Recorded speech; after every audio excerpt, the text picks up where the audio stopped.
Just give me a nod, Jill, whenever you're ready. Okay, sounds good. Council, welcome. Thank you very much for attending the budget meeting of December 2nd, 4 p.m. on Wednesday. We'll call the meeting to order at 4 o'clock. Today's meeting is being held as a virtual meeting due to the declared emergency. In order to keep everyone safe, we are taking this measure to help stop the spread of COVID-19. Although this is a virtual meeting, we'll attempt to record, stream live, and publish in accordance with the Council's electronic recording meeting policy. Due to the pandemic and the requirement for social distancing to keep you safe, we are not able to allow public to attend this meeting. Normally, by attending an open public meeting of the municipality of Southwest Middlesex, you are consenting to your image, voice, and/or comments being recorded. Anyone who is invited to speak may be recorded, and their voice, image, or comments will form part of the live stream. Today's meeting may be streamed live as well as recorded and published on the Southwest Middlesex YouTube channel and website. Council, the chair will ask if there's any disclosure of pecuniary interest. Seeing none, we will move on to item number 3 on the agenda. The staff report is finance. We'll soon hand this over to Kristen. I'm very pleased. I know there was some late arrival of information today to council. Just a minute, I lost you. And a late arrival of information. And actually, I'm quite excited about that. Staff realizes the situation we're all in due to this COVID-19 pandemic. And we have all heard and witnessed certain aspects of the ramifications of this COVID-19 in our community. And we are all conscientious of having a fair tax base, a competitive tax base.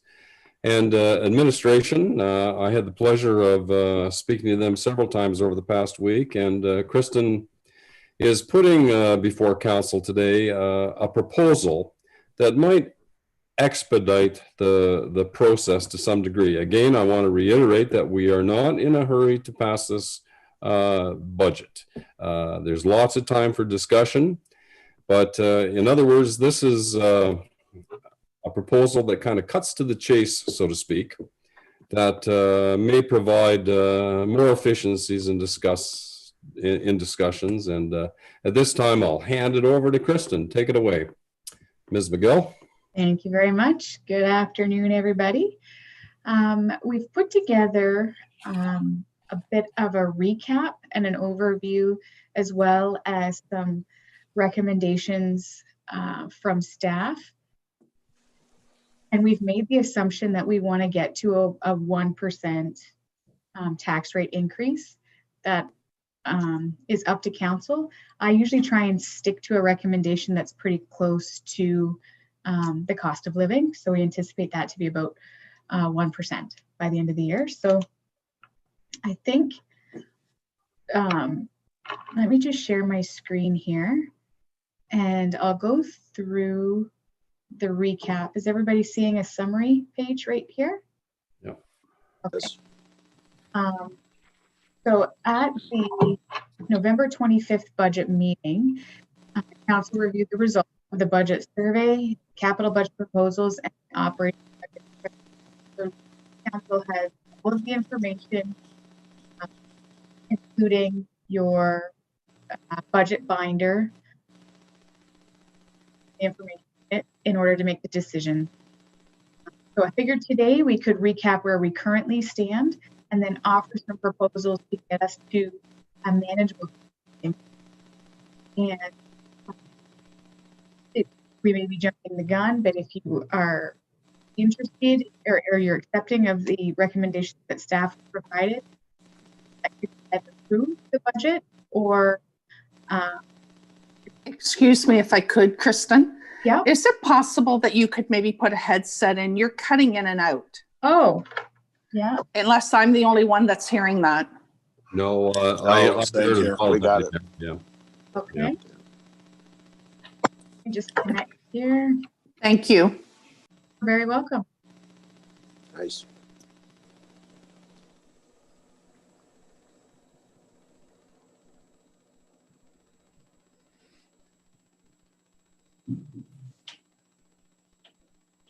All right, is that better? Yes. So far. I think so. Okay. Thank you. Good. Okay. Sorry about that. Didn't realize there'd be so much background in here. Just to recap, I think, just in case you didn't hear what I was saying before, but I think we've given you all the information on the capital and operating budget, the budget binder, the overview presentation. And like I said, if we are anticipating about a 1% increase, we've given you some suggestions on how we can get there. Or we can take the route that council votes on the individual projects to get to whatever tax rate increase they deem necessary. We're just trying to make life a little bit easier by focusing in on what's really causing some of the increase. So because it's such a big project, I thought that we could have maybe Greg and give a bit of an overview of Wardsville storm drainage. I'm not sure, Greg, if you want to handle that or who you want to address this, but No, I can certainly talk about that. okay. I don't know if you want me to talk about it now or. Yeah, that might be a good, I think. All right, so basically, I'm just going to speak in general terms with regards to several areas of drainage. And the first thing I want to sort of bring to everyone's attention is common law, which, you know, is very prevalent in the drainage world today. It's, you know, you've had courts make decision with regards to who's responsible for water. When water moves from one piece of property to another, and that includes road authorities. And common law would say that the person that is generating water from one piece of property to another is responsible for that water. Keep that in mind. That's generally, you know, what happens if there happens to be a dispute legally. The courts have decided that you don't have a right to push your water onto somebody else's property. So the next thing I'll just mention a little bit about is municipal drains, because the municipal drains fall under the Drainage Act itself and are a user pay system. You know, a municipal drain can be generated through a Section 4, which is a new drain. It can be generated through a Section 78, which is an existing drain that, you know, a member of that or a person that's assessed on that drain can initiate a Section 78, which is an improvement to the drain. You can also have agreement drains, which also fall under the Drainage Act, and we have in many cases agreement drains with our partners, which could, in most cases, are farmers. And an example of that would be that if we have a farm field on one side of the road and we have a culvert that goes underneath the road, and we have the same farmer owning property on the far side of the road, then the benefit to get his water from, or get her water or his water from one property to his other property on the side of the road is through a culvert and on a road network. We would enter into an agreement drain with that individual farmer to dictate in the future who's responsible to replace that culvert in the road system, because the road system doesn't require it to be there. So there are also agreement drains. So you know, when we speak about municipal drains, you know, it really becomes a situation where, you know, people are having trouble getting rid of water, and they deal with a watershed. And within that watershed, municipal drain networks are created, and the benefit associated with each party that lives in that particular watershed are assessed, you know, a dollar figure associated with, you know, their water within their watershed itself. So some cases that can be, you know, the assessment can be, you know, greater for the requester. It could be, you know, very minimal for somebody that's on that particular drain. But we have over 800 of those municipal drains in our network within the municipality. Just keep in mind that every year, or anytime any of these drains need work, the road authority and the municipality are basically paying their fair share every year towards every one of these drains. And in the end, I mean, if you look at the act, it is council's responsibility that once a drain has been approved and is in place, that they are facilitator of the Drainage Act to make sure that everybody who's on those particular drains has a legal right to either ask for an improvement, ask for maintenance, and it is council's responsibility to make sure that that's facilitated in a fair and equal way. And that is their major role when it comes to the Drainage Act itself. Now, those are just the first two couple things. Now we throw the road network into this. Road networks and road authorities do have tile and storm tile within their networks to try to take care of water that comes from the road, not from, you know, people that are making inputs into ditches, etc.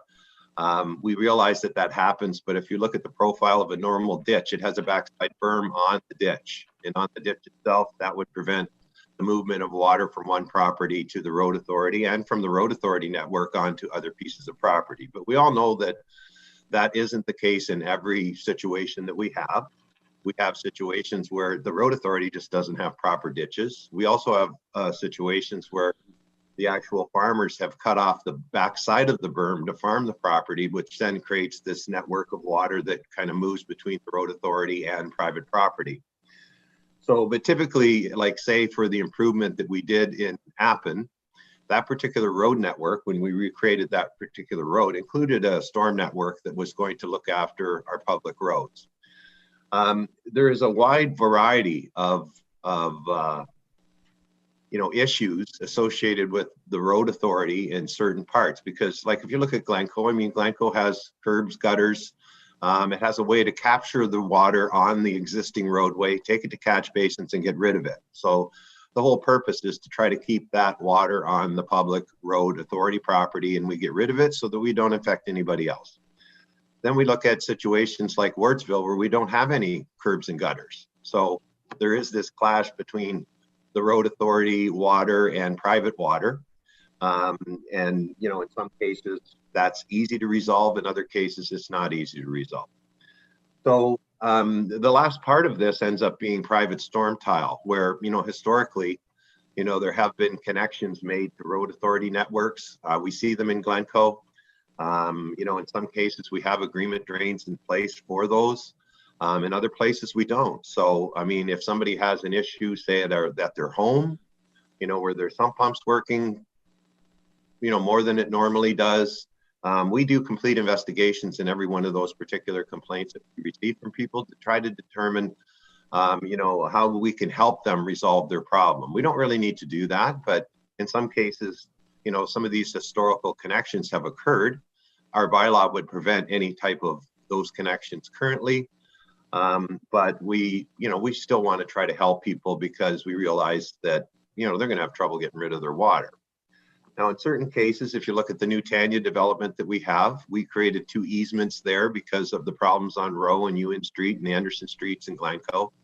And we did provide access to the road network because there was just no way people were going to be able to get rid of their water. So it was in the best interest of the general taxpayer to try to help these people, and we've done that. But it doesn't mean that we know where any of the storm tile is. We have no records in 95% of the cases that would tell us exactly where storm tile that's private is or where it's hooked into. So I just had a case yesterday where I asked somebody where their sump pump was tied into, and they had no idea. They just said, well, I don't know, it's just a sump pump and it keeps pumping. But, you know, obviously that is an outlet of water from a house, and like, where's it actually going? So that's when we start sticking cameras in pipes. We try to help the people to try to get them by their problem. So, you know, the difference between road tile and private storm tile is that road tile is really related to trying to take care of the water on a road, but it's not there. It's not, you know, the job of the general taxpayers to get rid of everybody's water on their property. I think this was, you know, I don't know if you remember when this council came into was elected and sat for the first time. One of the first orientation sessions that I attended was a drainage session at the Kamoka Wellness Center. And it was pretty clear that a lot of the things I'm saying today was exactly what Sid was saying, and Sid was the coordinator from OMAFRA. So, I mean, it's not all etched in stone as this is exactly the way it is. You know, you know, we do investigations on every one of these complaints that we have, if you want to call them complaints or inquiries. And, you know, not any of our hamlets are set up the same way, so that we have, you know, even Appin, when we look at Appin, a lot of the drainage problems in Appin have been resolved through the municipal drain networks. So people have actually said, like, we need to resolve this problem, and we'll be part of a municipal drain to get rid of our water from our property. So this is very similar to the situation that we face in Wardsville. Just keep in mind that anytime you get rid of water, you need to have a legal outlet, because you're taking water over everybody else's property. So in cases where we do have easement, in other cases we do have approved outlets through the municipal drain network. You know, but we do have this sort of really difference between, you know, some of our hamlets and other parts of the hamlets where, you know, some have been more progressive and others have not. I'm not, you know, disrespecting anybody by saying that. That's just reality and what we have in front of us.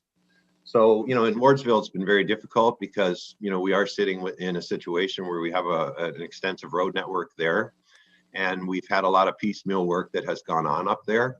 I've certainly looked at the historical mapping and the existing mapping that we have. It's very similar, but there's I don't really want to talk a lot about legal outlets, but you know, it's something that is required up in that particular area. You know, one of the biggest contributors that we have in the Wardsville area to stormwater running across private property is the actual County of Middlesex roadways. So Haggerty and Longwoods Road, which are all outletting through private property to the, you know, to the river. So, you know, this is the dilemma that we have in front of us in Wardsville, you know, where we need a comprehensive plan that includes not just the road authority, but does allow residents to have the opportunity to get rid of their own water as well. So there's two ways that could be done. Certainly the stormwater master plan that was done gave us the sort of meat and potatoes as far as what is going to be required. But now it becomes a question of, you know, is the general taxpayer responsible for that? Or should this be part of a municipal drain network where it's a user pay system, and then people would be assessed based on their benefit that they receive from a new drainage system in that particular area? I can tell you that both the road authorities will be highly assessed in the Wardsville area.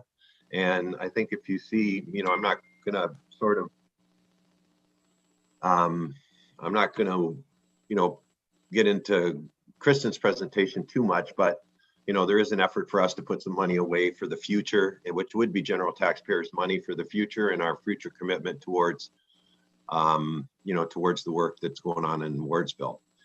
Can I share my screen quickly? Jill?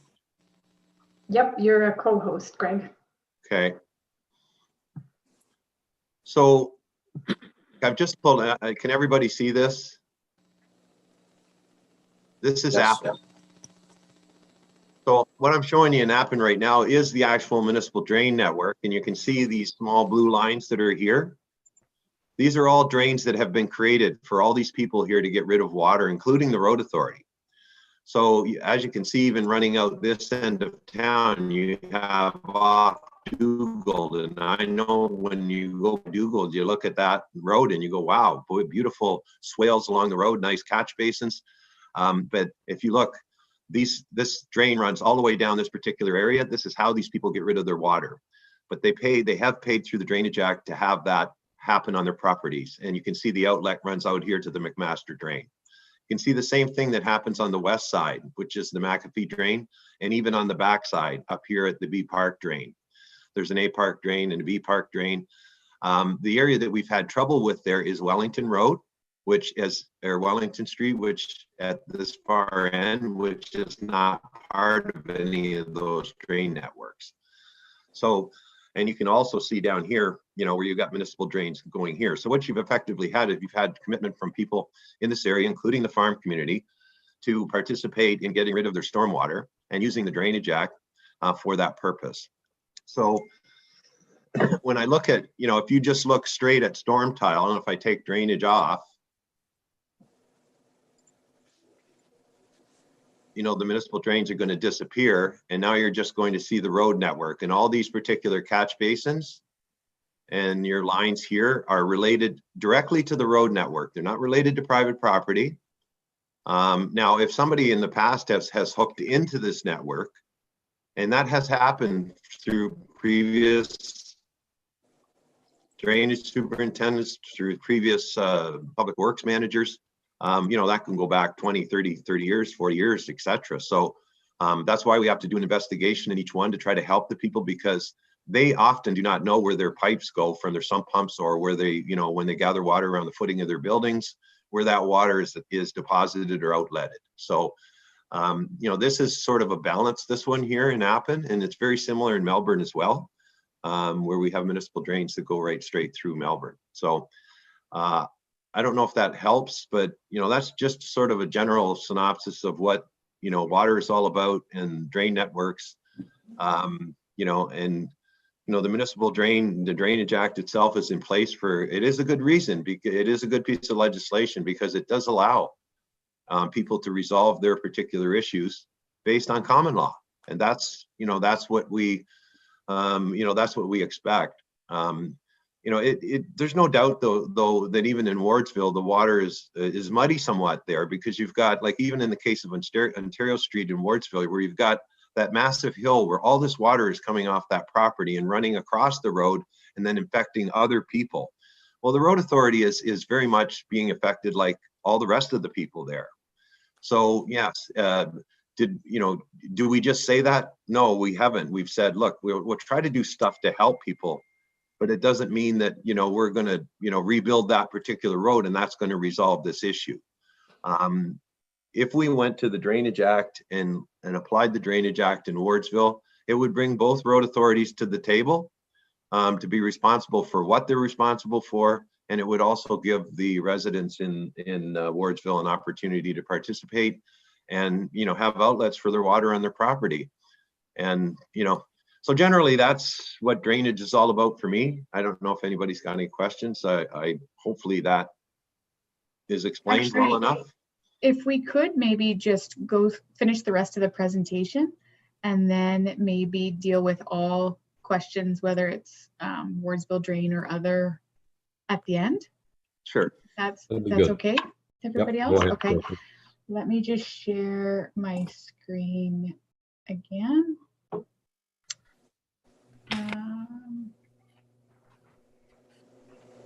Got too many screens open, perhaps. All right, here we go. Okay, so right now where we're at is, this is a slide that's directly from the other presentation that you've got, but our assessment growth is up 60,000, our revenue is down 110, our expenses are up 395, so the funds required to balance the budget are 446,000. which right now sits at a tax rate increase of 4.58%. And in order to bring it down to 1%, we would need to decrease the funds by 348,680. Now, the items of interest are that our consumer price index is currently sitting at 0.7%. It had been increasing at least by 0.1% each month. So I anticipated it to be about 1% for the end of the year.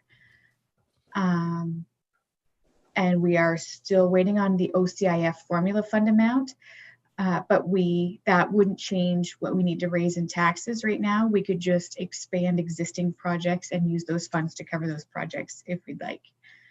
So again, at the end of the day, if we anticipate we want to get to 1%, here's some proposals that staff have come up with that we could do to get down to that amount.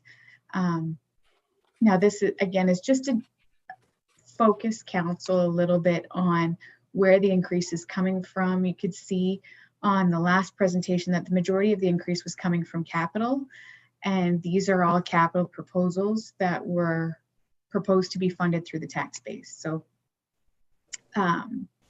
if we decreased the Wardsville Storm project by $219,000 by petitioning through the Drainage Act, we would still keep $100,000 in our budget to cover the road network portion, or our road network portion.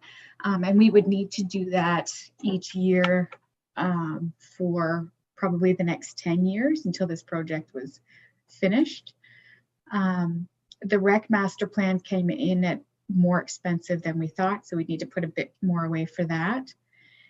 We could reduce the budget for accessible parking and move it to maybe the side streets, so that obviously Greg would have to do more work behind the scenes on this and bring a proposal back to council on locations and amounts, but we could put 20,000 towards that. Propose to remove Appin parking and the bleachers. The train station deck is going to cost more than we had originally budgeted.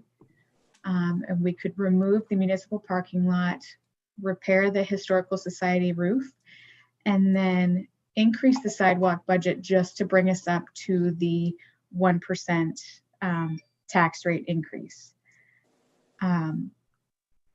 So this is, a bit of an overview on how staff could see us getting to the 1%. So from here, Mayor Allen, we can take, I guess, motions on individual items or questions for Greg and Andrew on the drainage.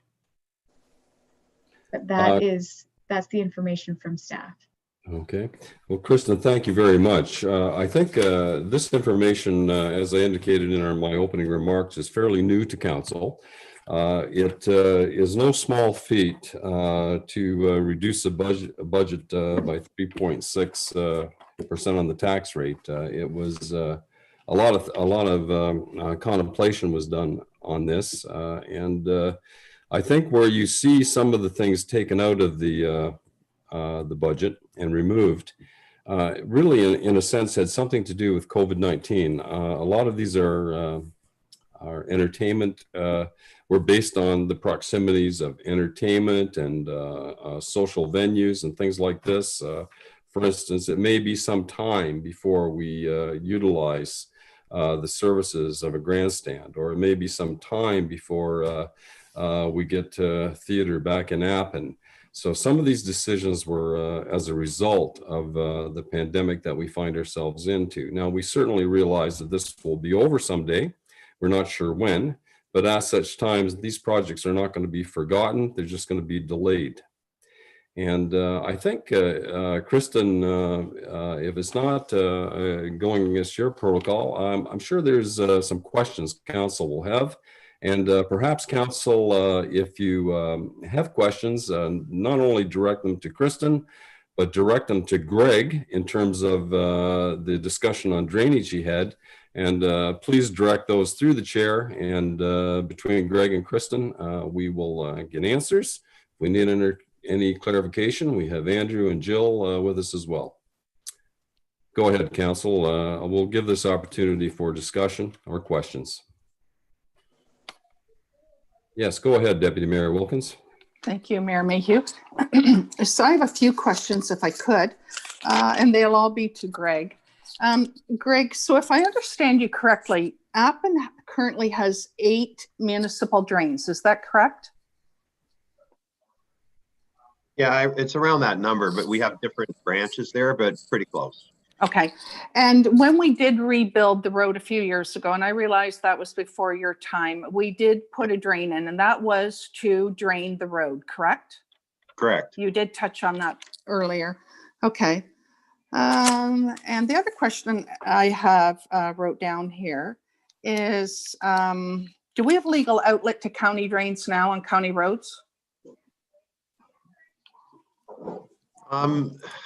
Yeah, through you, Mary Ellen, my assumption is yes, in certain cases. We may have not in other cases, but I would think the majority of connections that we've made into county road networks, we do have the right to do that. So we heard last meeting that Councillor Schuldice did bring up that there are drains in Wardsville.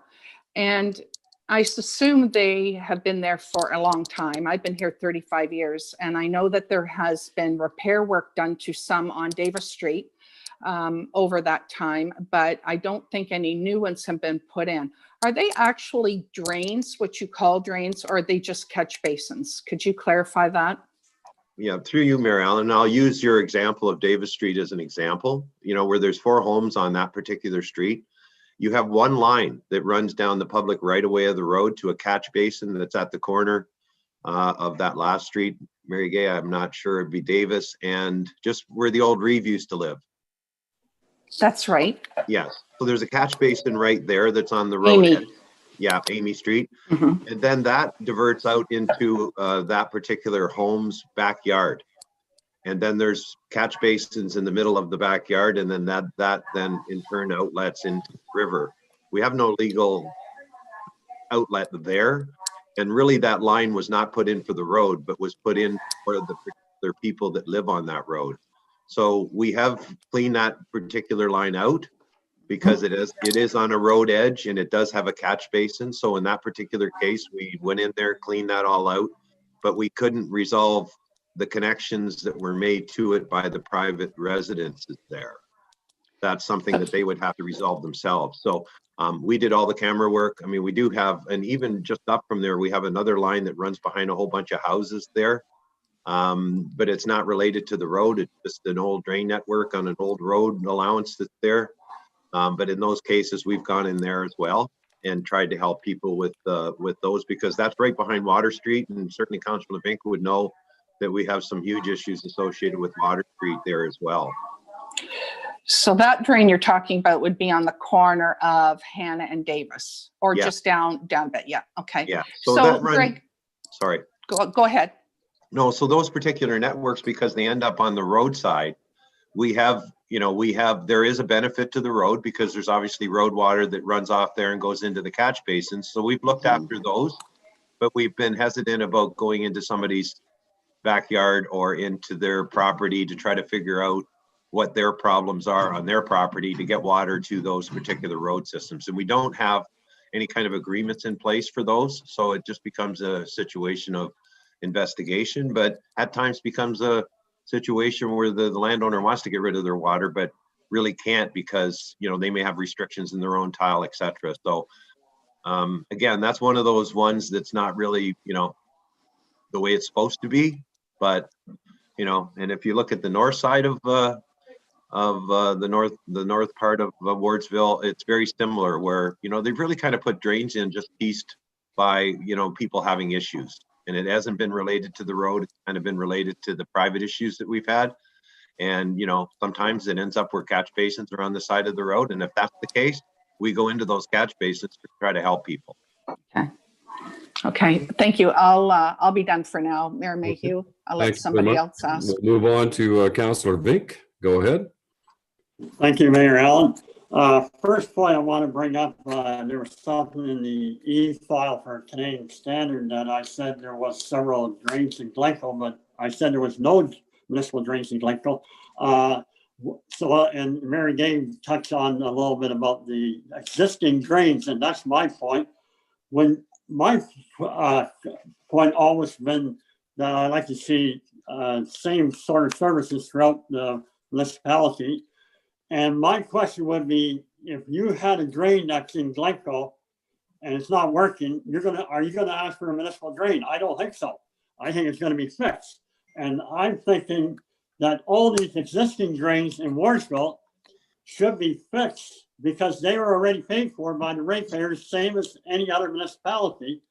And I do know for a fact in Hannah Street that the drain was not going right through from Haggerty Road up to Davis. And so that sort of thing should be fixed by the ratepayers and not by the municipal act. Thank you for your question. Greg, I'm sure you'll want to comment on that. I just would like to say one thing, Greg, before you do. I don't want the misconception that by tackling this project in Wardsville, which we know is extremely expensive, we're talking $1 million over a period of time. And it's not that going under the Drainage Act, we're not passing the buck to Wardsville to pay for this solely. The purpose is for fair and equitable treatment. Greg, correct me if I'm wrong, but the county and the municipality of Southwest Middlesex would contribute substantial dollars to this if it was the Drainage Act. Is that not correct? Yeah, through you, Mary Ellen, you're correct. Now, I have brought up the GIS from Glencoe, and you'll see the little blue lines that are here are municipal drains that are paid for by the people that benefit from that drainage. The other thing you will see is the yellow areas are just the regular storm network that's on our road systems. So, there is a difference, and it's, if there's a municipal drain in place and the people that drain into that are beneficiaries to it, then they have paid the freight. They're really the only difference between Glencoe and Wardsville, and this is no disrespect to anybody, is that, Glencoe was bigger. I mean, when they built the road systems there, they built curbs, gutters to contain the road water. There's been very little of that work done other than on the county roads in Wardsville. So that's the dilemma we have, whether it's, right or wrong. That's what we have in front of us. We have no way, like the road authorities itself have to contain their own water. So, but that doesn't include looking after everybody's private water. And we don't look after private water in Glencoe. If we do, and only in the case of Tanya and Rose Street, where we've had, a wooded difficulty getting rid of water, did we, provide outlets at the Tanya development for those particular individuals that live close by there, because that's where they used to drain their water. So, and that is consistent with, the legislation, and I don't see much of a difference between the two, other than the fact that when they built, these streets here, they contained the water on the roadways. And in Wardsville, it was more tar and chip roads without any type of curbs, gutters, that type of thing. You do see it on the county road, but that's, that was the old highway as well. So. Thank you, Greg. There'll be more questions from council, I'm sure. I'd like to have a good discussion on this. And Greg, thank you for that. I'll just mention that many of those curbs and gutters were put in before amalgamation as well, Greg. So it was paid by the tax base of Glencoe and no other party. Yes, council, what you would expect for a road authority, right? I mean, the road authority itself, water coming off that roadway needs to be maintained by the road authority. Council, regarding the subject of drainage in Mooresville, are there any other questions? Seeing none, Council, what direction would you like to take at this time? Does Council feel comfortable making a proposal that we move on for discussions in the budget as we proceed, or can we leave this subject and come back to it? Kristen, what is your favor? And Councillor Cal, I see your hand. I will not forget you here. Kristen, you want to proceed through the rest of the? I think Councillor Scholdice had a question too, but okay. I am. We've given council all the information, so if we want to go through and start voting, I see that Jill's turned her picture back on. I don't know if you've got a recommendation as well. Yeah. Well, we want to make sure that council has the opportunity to speak. And Councillor Scholdice, I've got you on deck. I saw Councillor Cal's hands first. So Councillor Cal, go ahead. Mike, we're going to get to you within minutes here, okay? Councillor Cal, go ahead. We've heard a lot from staff on this budget, and I'd like to hear more from my fellow councillors. I'd like to, and I can appreciate that staff is trying to focus us and help us make some decisions. For me, and I can appreciate every single person here has different types of priorities. So to help this move along, I would really like us to see us go project by project, department by department, starting with fire, because I often find fire is one of the easier ones to get started at. But I really would like to hear, less from staff and more from counselors at this point, with definitely questions that will be directed towards staff. But I'd like to hear what my peers have to say about some of these items. So I'd love to hear what Councillor Schultes is going to say next. Okay, thank you very much. And I just, in respect to that, I think too that how this discussion came to be was to formulate on what is an acceptable tax rate increase, and what does council find palatable. And so that in turn is, I think, much the reason why staff came up with this. I'll get back to you, Cal. I just had a follow-up question to your comment. So I can appreciate that having a tax rate goal is great. And I think that it is a good way to help start the conversation. But I also agree that sometimes if we think that projects are necessary, that is a good thing to consider. So it's a bit of balance in there. Perhaps we can reach that with different pluses and minuses. I had a good conversation with Kristen earlier, and she said with her Excel sheets, if we were to make a decision or have a question, she could tell us how that would have impact on the budget almost immediately. So I thought that was really great.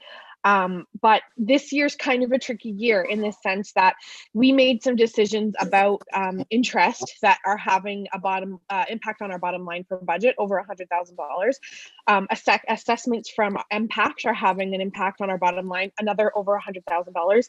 And if we had not had those two different impacts, we could stay in line with a cost of living increase, which is what we'd aimed at for the last 2 years, and I think has been admirable by this council.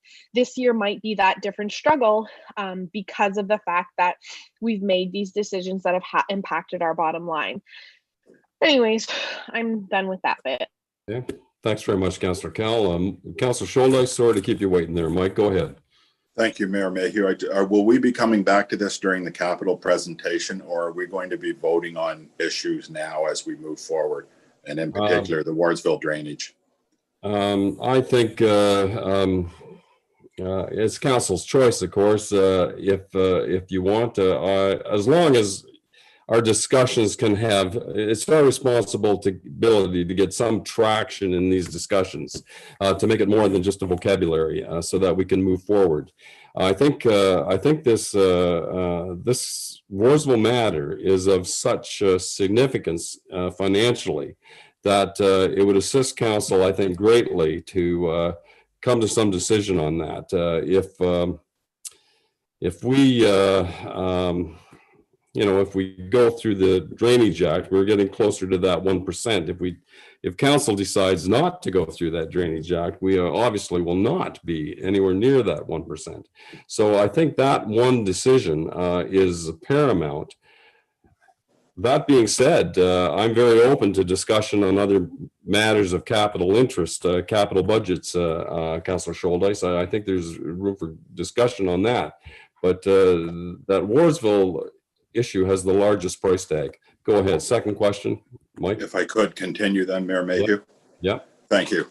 Okay, then. I sat on Wardsville Council in the early 1990s and recall the former Reeve, the late Don Nesbitt, saying that luckily Wardsville is a small town on the side of a hill along a river, and as long as water runs downhill, this shouldn't be too complicated.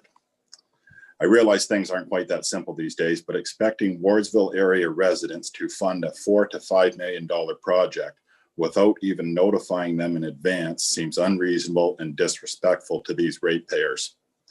After the deputy mayor asked the mayor about the Elgin Ave drain at the last meeting, I did a little investigation to discover that this was indeed installed as a municipal drain, but that residents of that subdivision did not pay for the entire drain themselves.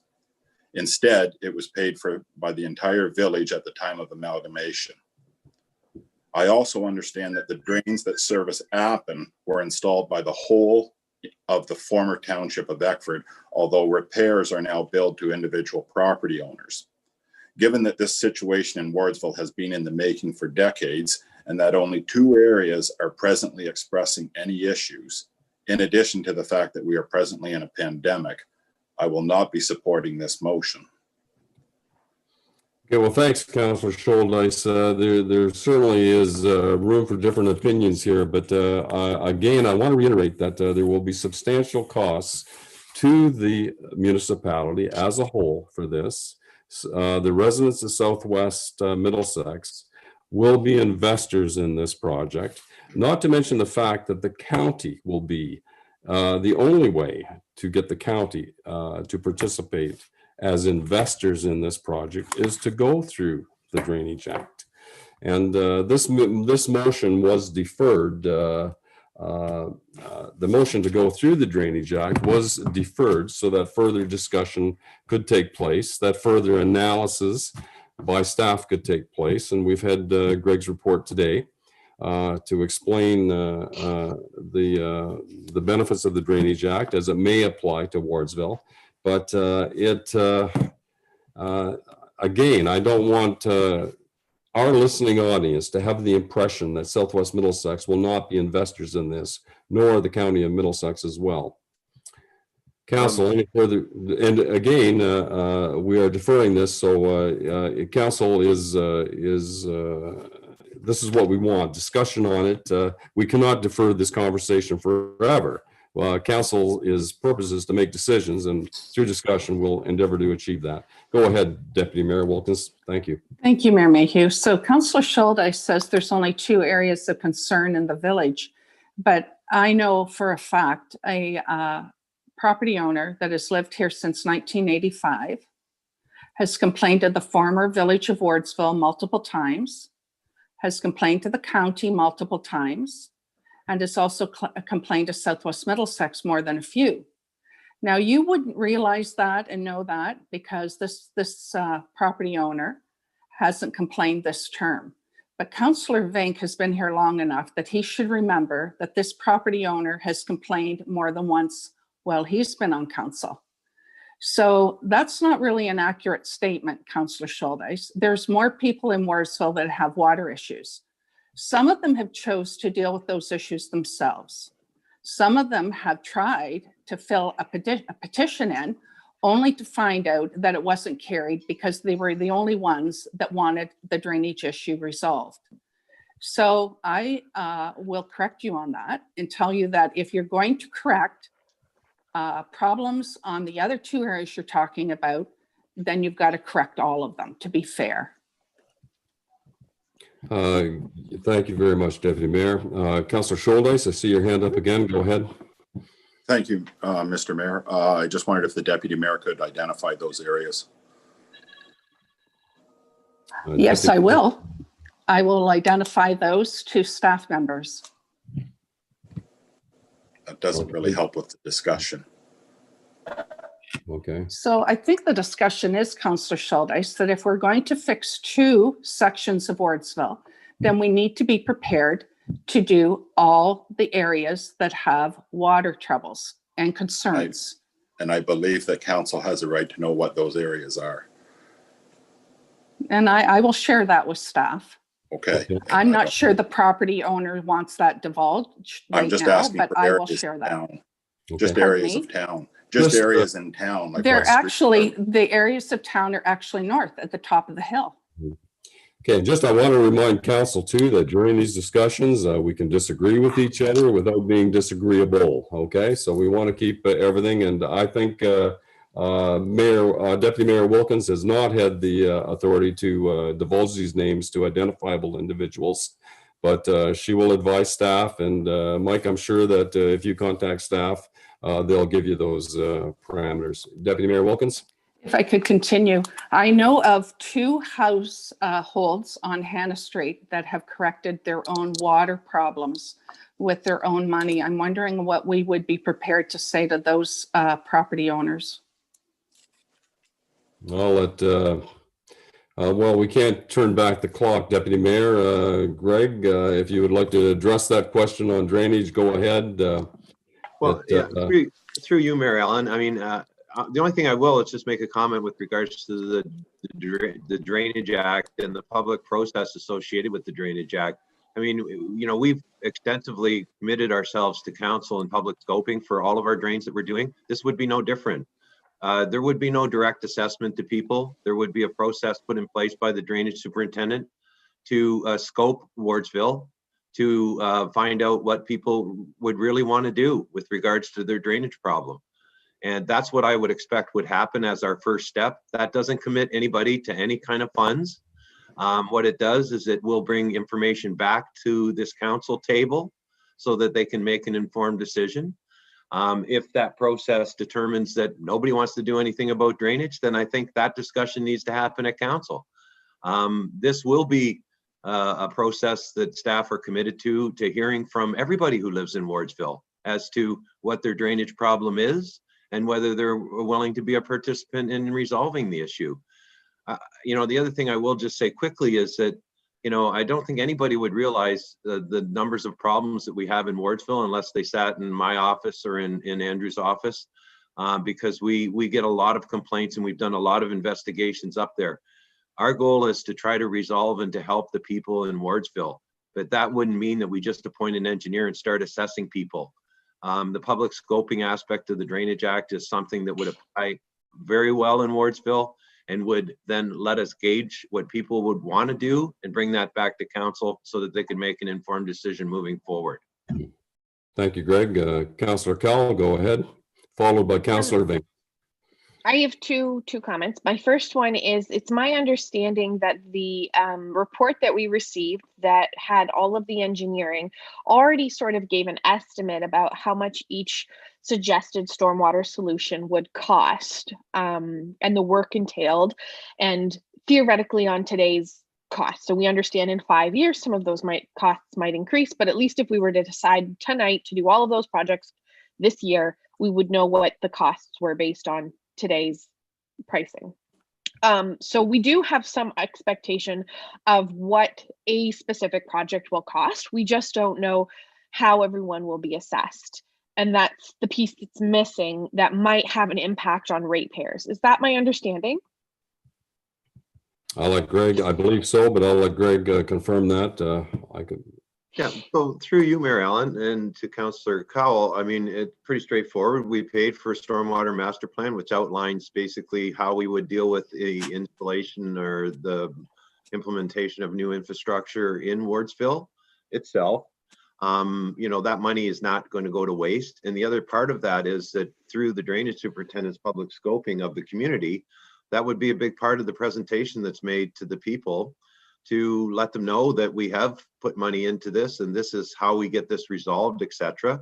But again, I mean, what we would be doing is going and speaking with people and being transparent about, you know, what is required, and then to gauge what people think and then come back to council with that information. Mm-hmm. So my follow-up to that is a suggestion that we take that $100,000 and we put it into a reserve for stormwater. And we don't make a decision about the Drainage Act tonight, because tonight's meeting isn't about the Drainage Act or drains, it's about the budget. And so if we'd like to move forward, we put that $100,000 and we bring it back when it comes time for council to discuss how we tackle drainage.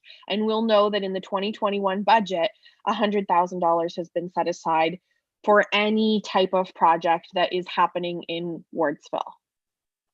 And I would be willing to make that motion. Okay, well, there's questions on the floor. I don't know whether that's premature. I'd like this discussion to commence, but is there a seconder for that? So I will interrupt just a minute, just to get clarity. So you do have a motion from the last meeting that you deferred to this meeting. Yes. That was moved and seconded. So this one is a different motion. Okay. That would conflict with that one. So you probably will want to deal with this one first. Okay, we'll have that motion read in a minute, Jill, to remind council of that. I missed some hands here. I have Councillor Vink, and I think maybe Councillor Scholdice again too there. And Councillor McGill is speaking. Councillor Vink, go ahead. We're getting the discussion now, Council, and that's good. Thank you, Mayor Allen. Getting back to the Drainage Act, and Greg touched on scoping, but the only problem with scoping is ratepayer has no idea what their costs are till you appoint an engineer, as you well know. And then the ratepayers, I'm afraid that some of these lots, the charge is going to be quite a bit. And so I do agree with $100,000 that we should put a limit to how much we're going to spend. But to put it in reserve, you put it in a reserve and it can be taken out. I've seen it before for most of the township, a reserve taken out for something else. And so I far rather see that we spend $100,000 in Wardsville and start working on some of these drains, some of these existing drains. Okay, thank you. Go ahead. Thank you for your comment, Councillor Vink. Councillor McGill, followed by Councillor Scholdice. Yeah, thank you, Mayor Mayhew. I agree with the proposal from staff to try to keep the budget increase down to 1%, especially at this time. I think that is in line with the rate of inflation too. And but also, yeah, I think at some point we'll have to bring that motion back to the floor that was deferred from the previous meeting. And if we went through the Drainage Act, we could do a lot more work than if we just spent $100,000 ourselves, no contribution from property owners or from the county. $100,000 we've seen before when we've seen these drains come before council. It doesn't go very far. We wouldn't be able to address many of the problems. Thank you, Mark, for your comments. Any follow-up, Mark, at all? Okay. Okay, thank you again. Councillor Scholdice, go ahead. And followed by Deputy Mayor Wilkins. Thank you, Mayor Mayhew. I just wanted to say that I agreed with Councillor McGill that $100,000 sometimes doesn't go that far when you're getting into drains. But I was going to support Councillor Cowell's motion to put the $100,000 into reserve so that we have an emergency situation. We have some money set aside. And then that gives us some time to actually find out exactly where all of the issues are before we make a decision. Okay. That being said, Deputy Mayor Wilkins, go ahead. Thank you, Mayor Mayhew. So I'm confused here. I understand where Councillor Cowell's coming from. I'm not really sure I understand where Councillor Vink's coming from. Councillor Vink, just for clarity, are you suggesting that the $100,000 be used moving forward to repair the current drains in Wardsville? It's 17 hours. Yes, that's right, Deputy Mayor. That's the same situation as what would happen in other parts of Southwest Middlesex. If you had a broken drain in Glencoe, it would be repaired. And we know that there are several drains. Greg Storms has touched on that. I believe it was provided initially by Councillor Scholdice, that there are maps of existing drains. And so I feel that they should be put in good working order. And before we start going with the Drains Act for other areas. Thank you. Yeah, can I jump in quickly? Yes, yeah. One follow-up question from Deputy Mayor Wilkins. One follow-up question, and Greg, you have the floor after that. So Greg's probably going to touch on this, but I'm assuming, Greg, you're going to say that those drains are old, which they probably are. I have no idea the age of them, but I've been here 35 years. They're older than that. And they're undersized. And that's why there are issues on Davis and Hannah. Am I correct? Through you, Mary Ellen, you are 100% correct. You know, what was in front of council today was the actual price that we had at $316,000 was to create legal outlets for stormwater in Wardsville. That's what the projects were that were included. The suggestion from staff was to keep $100,000 of that back and go through the Drainage Act process. That certainly did give some relief and bring us down percentages to get to that 1% level at this particular point. But it didn't mean that it was, that was etched in stone. At some point, we are going to have to get legal outlets. We can't work on drains up there and outlet water onto other people's property that is not legal. So that's, spending $100,000 to improve existing drains in Wardsville is not going to do us any good. It's just going to make, we're still going to have to try to get legal outlets. And I just think we have to be careful. Yeah, Jill, go ahead, Jill. Yep, and I think you can correct me if I'm wrong, Greg, but that was only for 2, and that proposed master plan included 4 outlets as a part of the plan. So this was even not really capturing everything that we would really need to do to start that proposed project in Wardsville, correct? You're correct, and those 2 outlets were on the bottom side of Wardsville. Yeah. Just because that is the low side, and that's where we have the most of the problems. So that was the input that was put into the budget. And what was suggested was we keep 100,000 of that in reserve. We give $216,000 back or whatever it was, which would help us get to the 1%, and we go through the Drainage Act. It doesn't mean that, going through that process that it's, we're going to appoint an engineer. We certainly would gauge the public prior to doing any of that and coming back to council. That maybe at that particular point, council would decide something different. So. Okay. Thank you, Jill and Greg. Yeah. Could I get the motion read back, please? Sure. Through you, Mayor Mayhew, that staff be directed to initiate a petition under Section 4 of the Drainage Act as the road authority for the community of Wardsville. Okay. Thank you. And who moved that and who seconded that, Jill? So it was moved by Councillor McGill and seconded by Councillor Carruthers. Okay, thank you. Council, just a couple of comments. I've listened quite intently to the conversations that have we've listened to here. A couple of analogies made or scenarios. I think obviously drainage is more complex than water running from a high spot to a low spot. In January of this year, our telephones rang off the wall on drainage issues in Wardsville.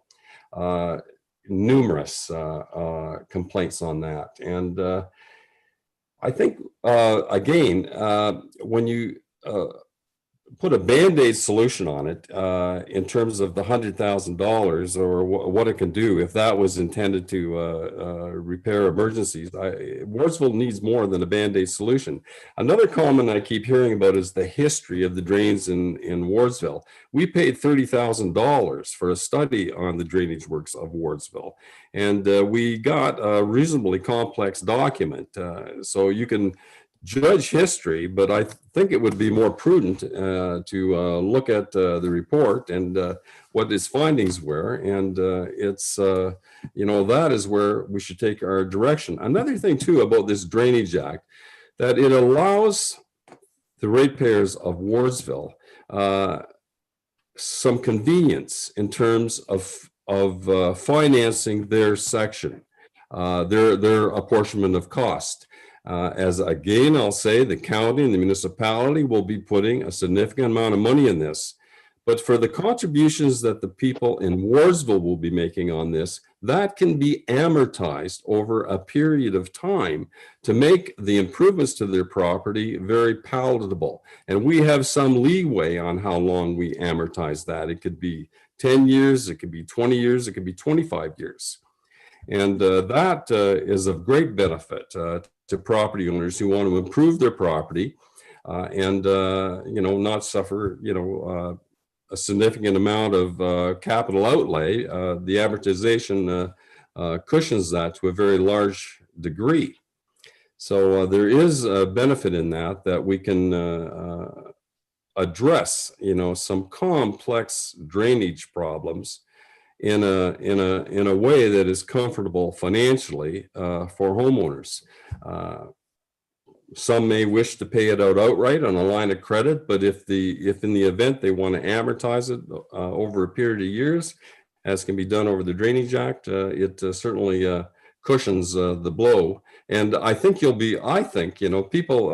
Councillor Vink mentioned that it'll cost a lot of money. I think you will be surprised how little it will cost. If we can provide an outlet, if our road drainage is suitable, the lots in Warsville aren't that big. To go from the foundation of a house to a legal municipal outlet is not going to cost, I don't think, that much money. And that will provide drainage for any basement issues or surface water issues in Warsville. There is, yes, go ahead, Councillor Cal. Through the mayor, this question is for the Drainage Superintendent, Andrew Neely.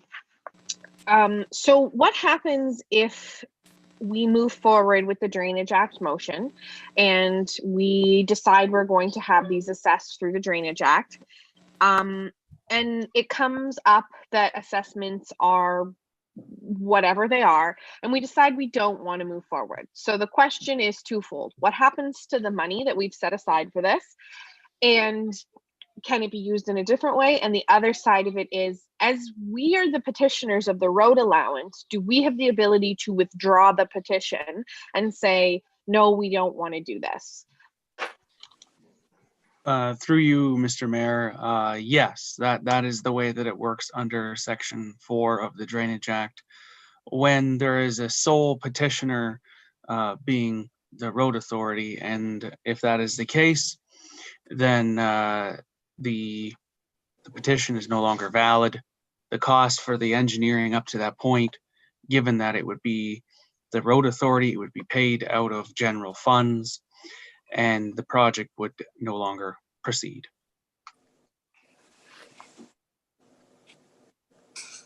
Thank you, Andrew, very much. That is enlightening news and should calm some of the fears of those who live in Warsville, should that not go through.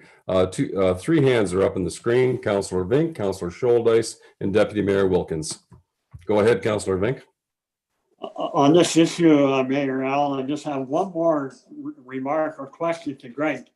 Is it not the responsibility of the municipality to have a legal outlet for their roads? Because Greg touched on that we do not have a legal outlet.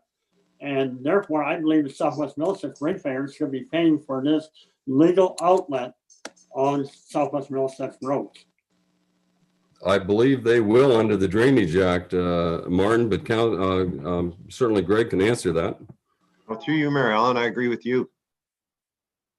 Yeah, I think so. Yeah, no, it is. We, as a road authority, as one of the two road authorities, we have to provide the drainage outlet, and that will be paid by Southwest Middlesex and the County of Middlesex. Okay. And any follow-up, Martin? No, I don't know why we don't do an outlet right now. Why it hasn't been done then? If it's our responsibility. Well, I think we want to provide a solution for all of Wardsville. Councillor Scholdice, go ahead. Councillor Venk asked my question, actually. Okay, thanks, Michael. That's fine. And Deputy Mayor Wilkins, go ahead. I'm sorry to keep you waiting there. Thank you, Mayor Mayhew. So my comment is that, first of all, I think we have to remember that we have to be fair to everybody in Wardsville. And I'm certainly not against this project, not by any means. And I realize the people on Hannah Street have had water issues for a while. And I understand there's homeowners on Ontario Street with water issues. I think what council maybe overlooks a little bit, and maybe that's not the correct word, that I'm the only one on council that actually lives in Wardsville. And water issues in Wardsville have been going on for many years with residents. Maybe we've just handled it differently than some of them have been handling it the last few years. I'm not sure. But if you start, and I'm not saying I'm not in support, I am in support of starting it, then you need to be fair to everybody. So I'm just cautioning council that this is bigger than you think with 2 sections. So that's just a word of caution. I think we all agree, as Councillor Vinca said, we all need to be treated fairly. So I'll give you a little bit of history if I have a few minutes, Mayor Mayhew. Yes, yeah, go ahead. You know, When- within 3 to 5 minutes, if you can, yes. I won't take much time. So when sewers went into the village, they were connected just prior to amalgamation. I believe it was the late fall of 1999 or 2000. And that winter, that specifically, I guess, Christmas holiday, it was mild and wet. And there were many phone calls that the local council had, complaints of basements flooding on the south end of town. And when we did some investigating, we realized that when the when the sewers went in and when the connections were made, they discovered that some homes had the sump pump connected into the septic tanks. And those were disconnected. They were illegal connections. And as a result of that, they had water issues in their basement and in their yards because they no longer had anywhere for the water to drain from the sump pumps. So it sat in their yards. So that's just a little bit of history for council members. I do remember that vividly. And I can tell you probably at least 4 of the homes that had water issues in their basement. So just a little bit of history. I'm the only one that would know that on this council. But I'm sure if you ask anybody else that was on council that last term, they will agree with me. So I guess my comment is when finishing this is that this is bigger than 2 areas. Just remember that, council. And if you start with 2 areas, there's going to be more projects. Perhaps that being said, Deputy Mayor, that in view of the scope of the project, as you're implying, that the Drainage Act may possibly be better. Council, we do have a motion on the floor that has been moved and seconded. And out of respect for those councillors who made that motion, Councillor McGill and Councillor Crothers, we are going to call this motion. It is recorded and bona fide, and it will have to be dealt with. So I'm going to ask, we have discussed this at length. I want to make sure I haven't missed any councillors' comments. Councillor Bartlett, I haven't heard from you. Any comments on this? I did have a couple issues, but not on the drainage. So I'll get to those soon. Okay. All right. Okay. And Councillor Scholdice, I see your hand up again. Yeah, and Councillor Crothers, I'll get to you. Could I request a recorded vote, please, Mr. Mayor? Okay, that's fine, Councillor Scholdice. Councillor Crothers, go ahead and ask your question. Yeah, just correct me if I'm wrong, but if this proper storm drain system doesn't go into Wardsville, will that not stymie any future development, say, for instance, on that large property on the east end of Wardsville on the south side as you come in? I think good question, Councillor Crothers. Greg, if I can impose on you to answer that, I would appreciate it. Through you, Mayor Allen, it's a very good question from Councillor Crothers. I think if you look at even the challenges that we have right now with development in Wardsville, the stormwater master plans associated with any of the developments is a big issue. So basically what we have to tell people, like even with the fourplex development that just occurred there, that they have to contain their water on their property. They cannot have any flows that are any different post-construction. So like in that particular development, we had to come up with, and the engineers had to come up with ways to handle that water from that piece of land on that property, and had to prove basically through the planning process that they would not contribute or infect anybody else's property associated with it. There is no doubt that if there was a comprehensive stormwater system in Wardsville, that it would spur development in this particular area. We also have the service area itself that is probably like through an official plan review itself could be larger than it is. But right now it's restricted simply because a lot of this infrastructure is just not in place. So I would think it's a real benefit to that. The other thing to keep in mind that, any type of commitment from landowners can be, is obviously it's probably going to make these properties worth more in the future. So because stormwater is a big issue, and it is a big issue for everybody, no matter where they move into. So, and again, like this project, the two road authorities, don't underestimate their contribution. There will be this general taxpayers contribution because of the amount of water that's coming off particularly the county road, and our smaller roads in those zones. So No, the county will play plenty, I'm sure. Thank you, Councillor Crothers, for the question. Is Jill, a recorded vote has been asked. I just don't want to miss a question. Councillor Vink, go ahead before we call the vote. Yes, thank you, Mayor Al. I'd like to point out that I have lived in Warrensville for 9 years, and as far as the subdivision is concerned, when we were dealing with that, I was the only one to vote against closing that subdivision. I believe it was because of the sanitary sewer setup, not so much the water situation. Yeah, through you, in response to Councillor Vink, I wasn't talking about a particular development other than the fourplex development that was there. There are areas in Wardsville that, not that particular area that you're speaking about, that we are receiving requests right now for developments happening. It's not that same property. So. Okay. Thank you, Greg. Jill, the motion has been made. Yes, Deputy Mayor Wilkins. Thank you. Just one last question. This would be to Greg. If this motion is accepted, could this go through or start next year? Because I know these people are really eager to get their water issues dealt with. Greg, a timeline in the event it did pass?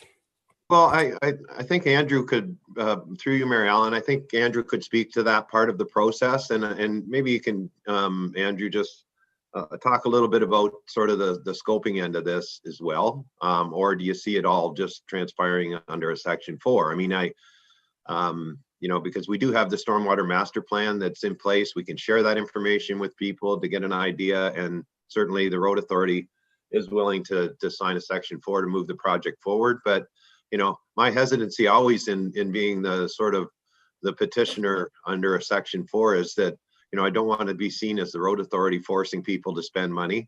But I do like the aspect of getting into the community and, advising people what the challenges are and how we can get them resolved. So maybe Andrew could add something to that. Yes, thank you, Greg. And Andrew, at your convenience, go ahead. Yes, through you, Mr. Mayor. Timelines can be tough to estimate, basically because people do have the right to appeal during the process. It would be tough to say when construction could start, but I can say that if council was in a position for a decision, that there could be a scoping meeting early next year, most likely, to determine the general feel of the people in Wardsville. From there, there could be an appointment again in early of next year. And as far as the report is concerned, it may, I do want to emphasize may, it could be accelerated because of there is an existing master plan in place, but there still would need to be some holes filled in as far as information surveying and that type of thing, and also to establish the assessment schedule that is most fair for everyone in the watershed. But it is reasonable to say that, assuming there's no appeals, that we could have the report possibly sometime next year, maybe in the middle of next year. Okay. And Andrew, the scope of this work is only a portion of what is required in the village of Wardsville. As we all know that this is step one And it probably represents maybe a quarter of the work that'll be required to make the whole community have a water management system. Jill, when it's convenient for you, I'll have you call the vote. Sure. Thank you, Council, for your discussion. I appreciate it.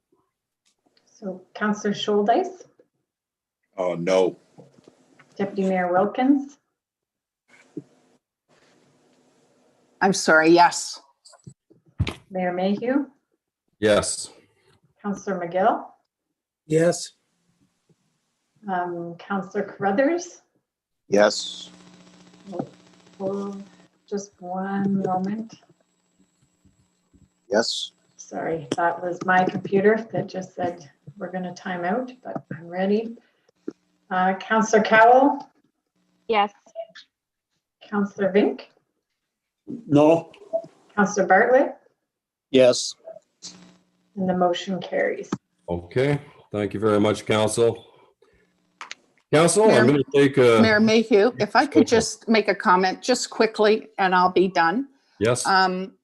I will just caution council that Melbourne have huge drainage issues as well. And they are going to want them resolved if we're moving forward with Wardsville. So just a comment to all of council, and they should have. Thank you. And a good point, Deputy Mayor Wilkins. Oh, lost my screen, geez. Good point, Deputy Mayor. That as well, this may be a precedent in terms of the way it is proposed as well for Melbourne as well. Council, the chair is going to call for a 5-minute break. Just want to get a glass of water and I'll be right back. Okay. Thank you.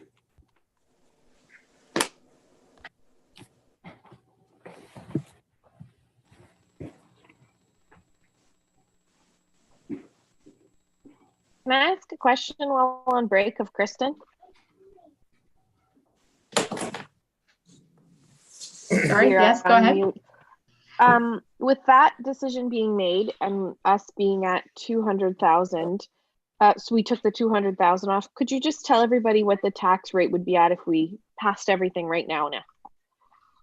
2.33. Thank you. You're welcome. Kristen, was that part? Hold on, you just muted yourself, Martin. Yeah. Sorry, go ahead. I just wondered, follow up what Kristen said. Was that actually part of the motion now with the $100,000? No, because all we did was all we voted was that we were going to go ahead with the petition. I would just caution you, you're not really on break if you're dealing with council business. So maybe just wait until the mayor returns. Yes. Okay. Thank you. Thank you.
Yeah.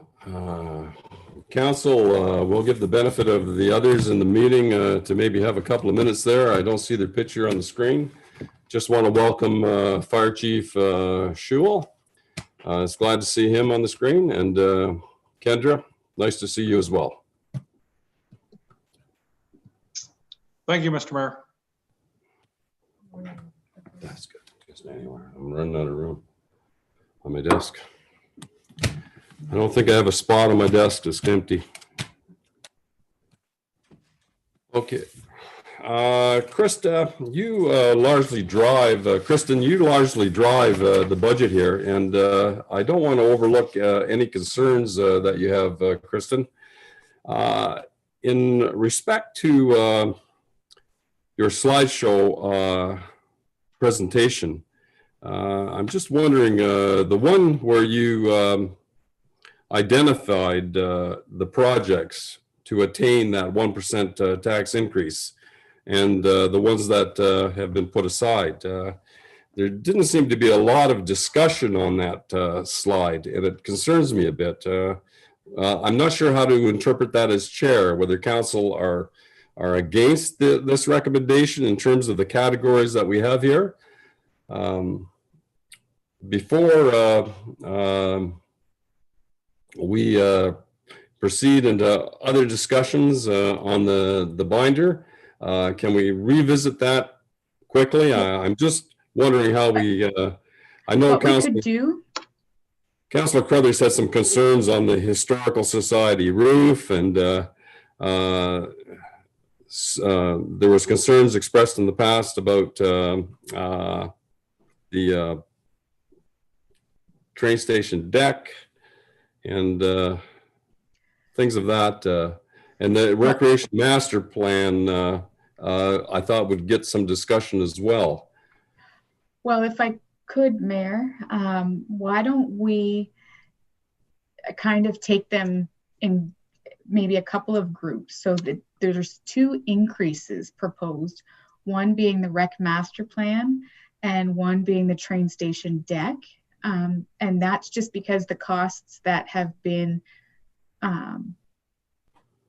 the actual costs have been higher than originally budgeted. So if council will move those 2, then we can make changes. I can make some changes on the fly by decreasing the Wardsville storm by 200,000. Right now we're sitting at 2.33%. So if we increase by the rec master and the train station deck, if council's okay with that, I can continue making changes as discussion goes along and update you on where we're at percentage wise. Yeah, my only concern, council, is that we historically, when we have 2 meetings back to back, we try to get out of here by 5:30. Kristen, I really only have about 15 minutes. Should we save this for another day? I don't want to rush the discussions. How do you feel about that? Well, we can adjourn the meeting, or we can attempt to see what we can get done in 15 minutes. I would say, or if anybody has any of these projects that are proposed that they're just comfortable with moving right away. I don't know, like obviously there'll be some that will require some more discussion, but if anybody is willing to pass any of them initially, then I can adjust as that goes forward. Okay, yes, go ahead, Councillor Vink. Thank you, Mayor Allen. I'm willing to remove the $50,000 for the parking lot right away. Okay, yeah, and that is a recommendation. And Kristen, you want to proceed with these as well? You mentioned the ones you want to proceed with that cost money, but the ones that we remove as well? Absolutely, okay. Yeah. Any of these? Deputy Mayor Wilkins, I see your hand up. Seconder for that, is it? No, it isn't a question. If you're looking for a seconder, I'll just wait. Okay. Is there a seconder for that motion of Martin Vinks? Thank you, Councillor Bartlett. Okay, Deputy Mayor Wilkins, go ahead with your question. So I'm just wondering, Krista, can we not get the capital projects up on a screen? We can. Yes, ma'am. Okay. We'll deal with this first, yep. And then decide which ones that we think we could pull out and maybe wait a year for. Just a comment. Thank you. It would be helpful. Okay. All right. Are we seeing the capital budget presentation? Yeah. Kristen, I'd like to deal with this motion first if I could, okay? Yes, okay. Okay. I can't see my entire screen, Council, so Jill, you may have to count the vote on this. I have a comment, please. Yep. So I'm one of the ones that recommended this. I spoke with business owners on Main Street who are very frustrated. I spoke with the nail salon. I spoke with CB Creative. I spoke with the Woodhouse about this. And so they struggle sometimes being able to have parking in front of their businesses. And I wanted to help them find a solution that would be beneficial. When we received the email this week providing additional information about accessible parking spots, I thought that this was a good compromise. It would offer the opportunity to bring different types of accessible parking available while also still allowing access to our main street. And there has been some discussion of moving these accessible parking spots to the side streets. And by marrying the two projects together of accessible parking and paved parking, it offers the opportunity to address two different issues: economic development in our downtown core. We've been made aware of projects that might be coming into that area, and also accessible parking. However, I can appreciate that this is a very strenuous budget this year, and I would be willing or hoping that this council would consider putting a portion of the project into this budget, and then like we've done in other years, and the remainder of this amount into next year. So it still brings it down, but it also says we think this is a good idea. Maybe this isn't the year for it. We don't want a huge tax increase this year, but we also don't want a huge tax increase next year. So I would hope that council would consider. I can appreciate they may not want to amend their motion, but I thought that would be a good balance, whether we'd marry the two, accessible with economic development, together, and it's a good solution to two different problems that it seems like a couple of people on council are passionate about. Thank you. The motion will be to not progress with the project this year. The recommendation is to not proceed with it this year, but through budget discussions, you'll have the opportunity to make that suggestion. Council, last call for questions. I'm kind of watching the clock. I want you to have a supper hour. I have a Mary Gay has her question. hand up. Yes, I can't see your hand, Mary Gay. Now I do. Okay, thank you. Go I ahead. have, thank you, Mayor Mayhew. So I'm just wondering if Councillor Cowell is prepared to ask for a friendly amendment or to amend that motion. I would love to ask for, can we please have the main screen back so we can see each other? Yes, ma'am. Thank you. Sorry. I would be happy to ask for a friendly amendment, and then if that's not the case, I would ask for an amendment. Would either Councillor Vink or Councillor Bartlett be willing to make a friendly amendment with that? That would be to put half away this year and then half away next budget. Yep. Yes. The chair can't speak on behalf of the councillors. Any further questions? Yeah, Councillor Vink, go ahead. No, I wouldn't, Mayor Allen. First of all, the accessible area that Chris was talking about, I believe that's a long ways away from the main drag, that parking lot. And I don't see that being a good spot for an accessible spot. Mm-hmm. And because of the tight budget, no, I do not want to stray away from my motion. Okay, thank you, Councillor Vink. Understood. All right. Councillor Vink moved it, so it's not much point of asking Councillor Bartlett his opinion, but Doug, you're certainly welcome to comment on it. Well, I think this is more of a want than a need, so I would like to see it deferred to next year. Okay. Okay. Thank you. Yes, Councillor Kell, go ahead. I make a motion to amend the motion so that it would be a 25,000 rather than the zero, so that a portion of it gets set aside in this budget. Jill, I'll second that. Okay, Jill, I'm going to ask for your help on this just to clarify to the chair that protocol is being followed. Great. So then you have before you a motion to amend the previous motion, and the way you vote on that is you vote on the proposed amendment first. Mm-hmm. And if that if that's carried, then it amends the original motion. If it's defeated, you're back to the original motion as proposed by Councillor Vink and Councillor Bartlett. And recorded vote. Okay, thank you very much. And Jill, at your convenience, call it, and we will adjourn after we resolve this, council. And thank you very much for your patience. We'll try to have you out of here by 25 to 6.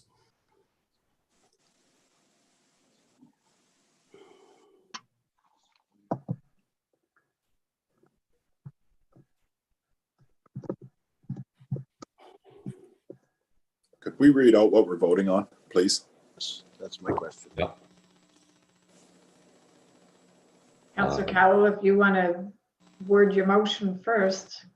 It's to amend the motion. So the other motion was to remove this project altogether and have a balance of 0. My amendment would suggest that we do defer the project to next year, but that we put a portion of 25,000 aside for this project to be considered next year.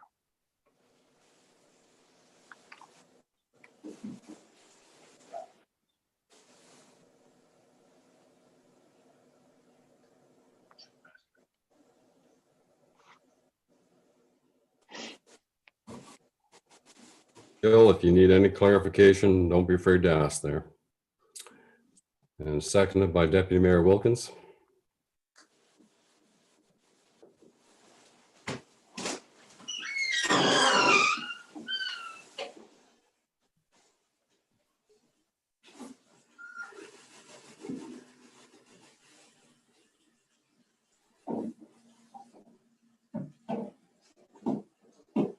So the motion to amend is actually, it's a different purpose, I think, as I understand it. If you just want to confirm that for me, Mayor Mayhew. So the original motion, as I heard it from Councillor Vink and Councillor Bartlett, is to remove this project. Yes, or it could be, yes, this project in relationship to the staff's recommendation was to remove it, and Martin is agreeing to that it be removed. Yeah, and the motion to amend would then be changing that to deferring the project for the 2020 capital budget and setting aside $25,000 in reserve. Yeah, to putting $25,000 in reserve 21 capital budget, I understand. Wasn't that your point, Councillor Cowell? That in this budgetary process we're doing, that we're going to put $25,000 away, or was it? It wasn't 2020. You're talking 2021. Yeah. Sorry, this is all 2021. Sorry. Okay, got it. Okay, so it's clarified now. Yep. Thanks, Jill. And is this an open vote or was it a recorded vote? Recorded. Recorded vote. Okay. One more question we'll entertain from Councillor Scholdice. Go ahead, Mike. Thank you, Mr. Mayor. I don't mean to drag this out, but does Councillor Vink not have to agree to the amendment? We're voting on the amendment first, Mike. And if the amendment passes, then we'll vote on the amended motion. And if the amendment doesn't pass, we go back to Councillor Vink's original motion. Should Councillor Vink's motion not come first because it was presented first? No, that's not according to the policy at all. There's been a request to amend the motion. We'll wait to see if council deem it appropriate to amend the motion, then council can vote on it. But we have to go through that process first. Okay, thank you. And okay. And I'll let Jill call the vote. So Deputy Mayor Wilkins? Yes. And Mayor Mayhew? No. Councillor McGill? No. Councillor Crothers? No. Councillor Cowell? Yes. And Councillor Vink? No. And Councillor Bartlett? No. And Councillor Scholdice? No. Okay, and so the motion to amend is defeated, and you're back to the first motion that was made by Councillor Venk and seconded by Councillor Bartlett. Okay, we'll make a quick call for questions. Councillor Cowell, go ahead. I'd like a recorded vote, please. Okay, most welcome. Last call for questions, Council. And Jill, at your leisure, go ahead.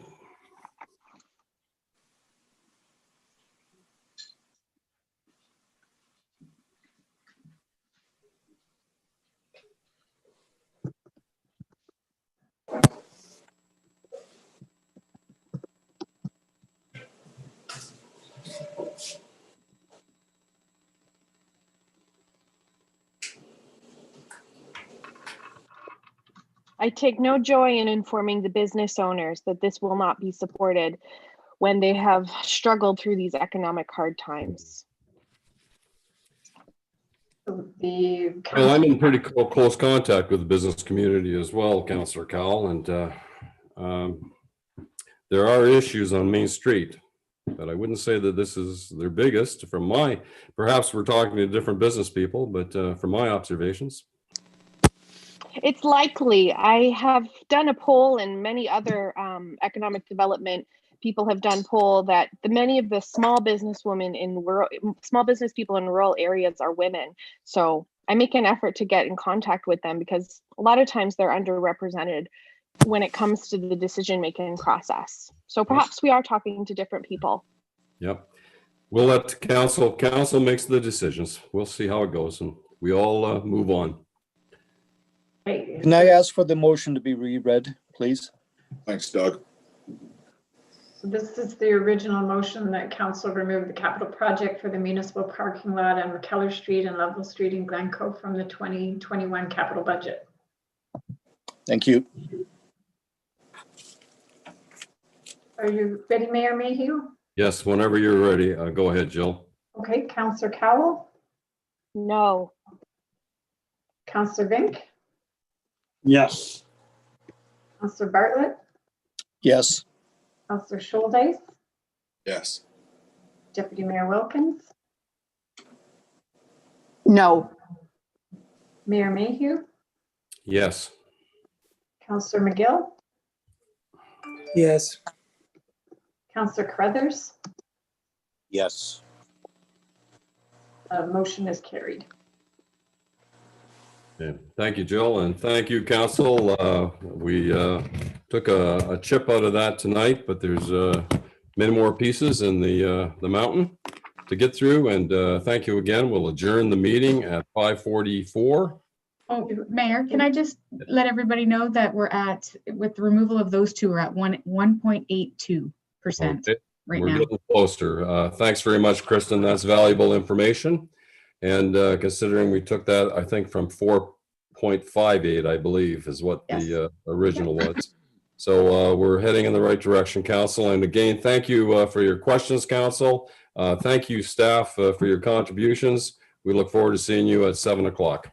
I just get a motion for the confirmation bylaw. That'd be terrific. By all means, yes. Council, would someone entertain the bylaw? Thank you. Moved by Deputy Mayor Wilkins, seconded by Councillor Bartlett. Discussion? In favor? Thank you. Do you require readings, Jill? Just first, second, and third reading. Okay, good. And first, second, and third reading. Great. Yeah, I can't see everybody here. Councillor Carruthers moved it, seconded by Councillor McGill. All in favor? Oh, I think. Oh. Yeah, I think we already voted on it, right? Yeah. All right. Okay. The reading. Okay. All right. Reading the bylaw. Okay. Good. Thanks. Okay. We'll sign off, guys. Have some lunch or some supper. Okay. Thank you.